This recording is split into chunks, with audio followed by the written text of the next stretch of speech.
Hello friends. 9 अक्टूबर Monday mid cap Nifty की expiry है। हम मंडे के लिए एनालिसिस कर लेते हैं।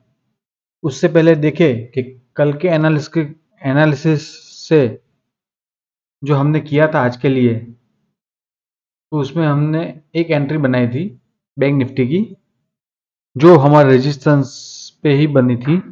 रेजिस्टेंस पे हमको रिवर्सल मिला, वहां से हमने एंट्री ली थी। 51 पॉइंट का एसएल और 195 पॉइंट का मूवमेंट हमको मिला है। इसी तरह मतलब हमारा जो चैनल का नाम है sell on top buy in dip, तो हमने टॉप पे ही सेल किया है और हमारा एसएल नॉमिनली था 51 पॉइंट बैंक निफ्टी में, और उसके सामने हमने 1:4 का रिस्क रिवॉर्ड रेशियो अचीव किया है। तो मंडे हम क्या कर सकते हैं वो हम देख लेते हैं। आज देखें तो Nifty bank Nifty gap up open होते ही अपसाइड का ही मूव उसने दिया है, मतलब अपने लो के पास भी नहीं है ये निफ्टी। और आज अभी जो क्लोजिंग दिया है वो हमारे रेजिस्टेंस और हमारे सपोर्ट के बीच में दिया है। हम देखें निफ्टी अभी हमारे सपोर्ट और रेजिस्टेंस के बीच में ही है। हम डेली एनालिसिस करते हैं, उसी तरह मैं आपको बता देता हूं कि निफ्टी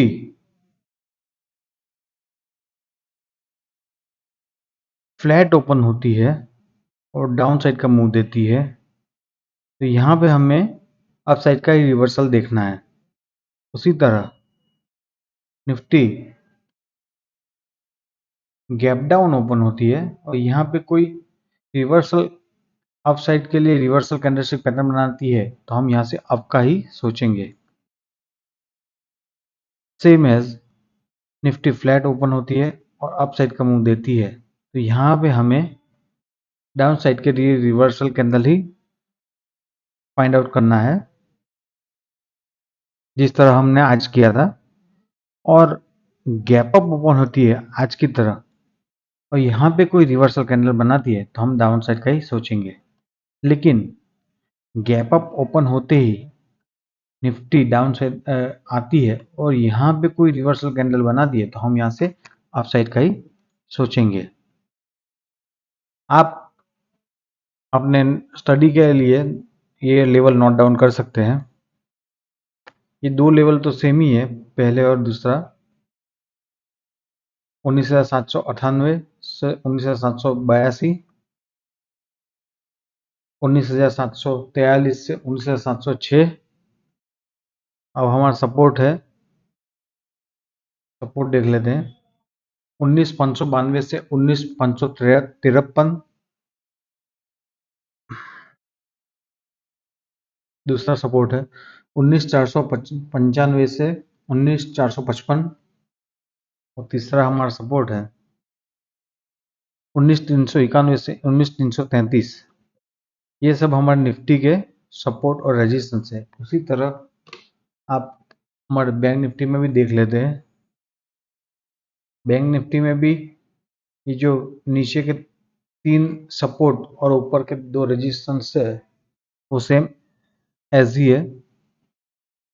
सपोर्ट और फर्स्ट रेजिस्टेंस ही उसमें ही चेंज हुआ है, तो वो आप नोट डाउन कर सकते हैं। 44,504 से लेके 44,433 हमारा सपोर्ट है। 44,205 से 44,108 फिन निफ्टी में। 19,911 से लेके 19,856 और सपोर्ट है पहला जिसमें चेंज हुआ है 19,761 से लेके 19,745। अब मिड कैप निफ्टी की एक्सपायरी है, तो उसको हम ध्यान से देख लेते हैं पहले, क्योंकि मंडे को पहले उसके एक्सपायरी उसमें क्या कर सकते हैं। 9,236 से 9,191 91। दूसरा है 9,132 से 9,096। सपोर्ट है 9033 से लेके 9017। सेकंड सपोर्ट है 8953 से 8932। और हमारा थर्ड सपोर्ट है 8899 से 8836। आप लोगों को हमारी स्टडी अच्छी लगती है तो आप प्लीज़ लाइक करिए, सब्सक्राइब करिए और शेयर कीजिए, जिससे ये लेवल का एजुकेशन दूसरे को भी मिल सके, क्योंकि ये सबसे इजी तरीका है ट्रेडिंग के लिए। और आप ये लेवल को नोट डाउन करके पेपर ट्रेड कर सकते हैं एजुकेशन के पर्पज से। हमारा जो भी स्टडी है वो सिर्फ एजुकेशन पर्पज के लिए है, वो आप समझ लें। धन्यवाद।